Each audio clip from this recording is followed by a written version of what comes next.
Life sciences research is most important from the point of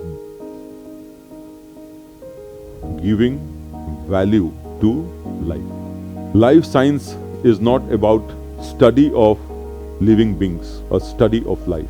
To me, my interpretation has been, after so many years of experience in different areas, is this: that life sciences potential is why it is so huge is because of the fact that it can actually contribute to improving life.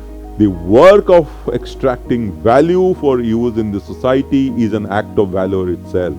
It is the act of valor of a scientific community, of a science student or of a life science student or of a PhD, that he is contributing economically or societally to meet on one of the unmet needs of a society or a community. And therefore, that is the biggest power that you can have in terms of contributing to society. That is the biggest contribution you can have to society. So valorization of research is the most important thing, particularly in the field of life sciences, because of the opportunities that it gives to meet society's needs, meets life's needs in communities, in societies.